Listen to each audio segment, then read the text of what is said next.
उत्तराखंड की सांस्कृतिक विरासत भी बेहद अमीर है। यहाँ कई ऐसी परंपराएं हैं जो सदियों पुरानी हैं, लेकिन उनकी चमक आज तक फीकी नहीं पड़ी। वो आज भी खरे सोने चांदी से चमक रही हैं।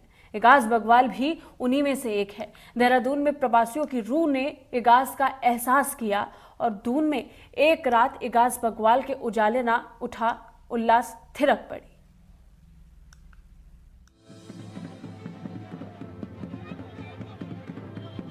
रात के अंधेरे को चीरता उजाला और उल्लास उस तबके का है जो सालों पहले सहूलियतों की ख्वाहिश में शहरों की ओर उतरा और चाहकर भी वापस नहीं लौट पाया, या फिर बहुत जरूरी वक्त पर ही अपने गांव की ओर जा पाता है।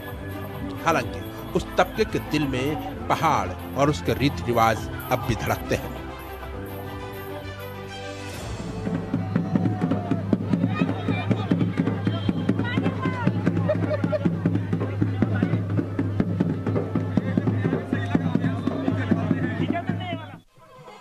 पहाड़ से मैदान में उतरे तबके ने जब इगास का त्योहार मनाया तो ऐसा लगा मानो पूरा पहाड़ अपनी समृद्ध विरासत के साथ देहरादून में उतर आया हो।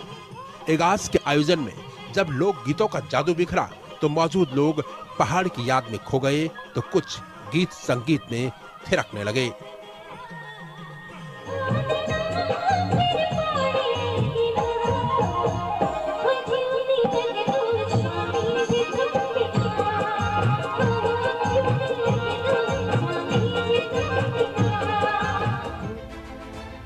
दून में आयोजित इगास में शिरकत करते तबके ने जलती आग का भैलो खेला तो रस्सा कस्सी का खेल, जिसे राज्य के पहाड़ में व्रत तोड़ कहा जाता है, खेला गया।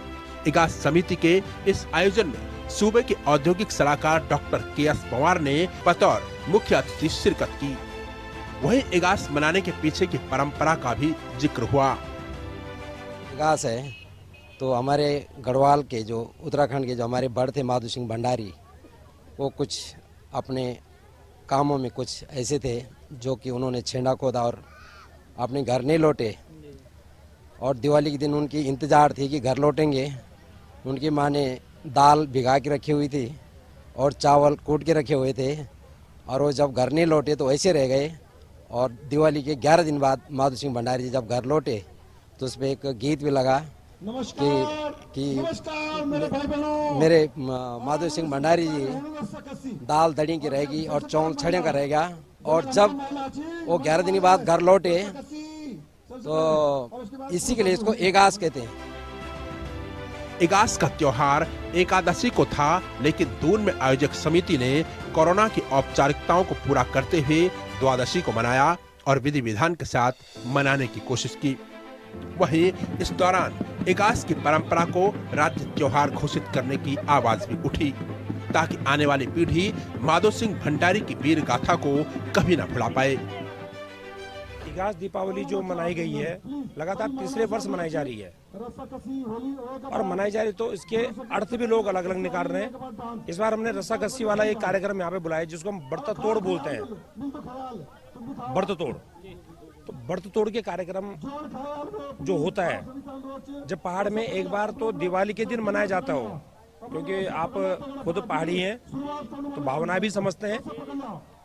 पहले भी हमने जो मंगाए थे पहाड़ से मंगाए थे, तो हम तो चाहते हैं कि राजकीय त्योहारों में इस इगास दिवाली को शामिल किया जाए, ये हम चाहते हैं। दून में आयोजित इगास पर्व पर कोरोना गाइडलाइन का पूरा पालन हुआ। आयोजन समिति की माने तो इस बार कोरोना के चलते इगास की रौनक में कमी है, लेकिन आने वाले वक्त में इगास पर्व को और भव्य बनाया जाएगा। सर, मैं इगास बग्वाल का विशेष सचिव हूँ और मैं अंतर्राष्ट्रीय फुटबॉल कोच हूँ, और मैंने 26,000 बच्चों को 20 साल में लगाया है वो गढ़वाल में और बड़े बड़े डिपार्टमेंट में। और मैं इगास बग्वाल है कि मेरी परंपरा है, मेरा अस्तित्व है, मेरा हृदय है जिसे बोल सकते हैं, और इसको हम लोग बढ़ चढ़ के बढ़ा रहे हैं और आगे भविष्य में और बढ़ चढ़ के बढ़ाएंगे। और आज हमने जो तीसरे साल जो किया, क्योंकि कोरोना काल था, पर फिर भी 100 से 150 लोगों की हमारी जो डीएम से जो मुख्यमंत्री के द्वारा था कि 100 से 200 लोगों के बीच में था, तो उसने लोगों ने यहाँ पे पार्टिसिपेट किया और हमने बहुत भव्य तरीके से सोशल डिस्टेंस का प्रयोग करते हुए, कोरोना का ख्याल रखते हुए इसको निभाया। और अगले साल कम से कम 10,000 लोग इसको भव्य तरीके से निभाएंगे। दिवाली के 11 दिन बाद मनाई जाने वाली इगास बग्वाल राज्य के पहाड़ी इलाके में बड़ी अहमियत रखती है। इसे लेकर जो उत्साह कभी पहाड़ी गांव में दिखता था, अब वही जोश देहरादून में बस चुके पहाड़ के दिलों में दिखता है। हालांकि जिस रफ्तार से सूबे के गांव में सहूलियतें पहुंच रही हैं, उससे मुमकिन है कि आने वाले वक्त में इगास पर्व पर राज्य का हर गांव रोशन रहेगा और उत्साह से थिरकता हुआ दिखाई देगा। देहरादून से भानु प्रकाश नेगी की रिपोर्ट।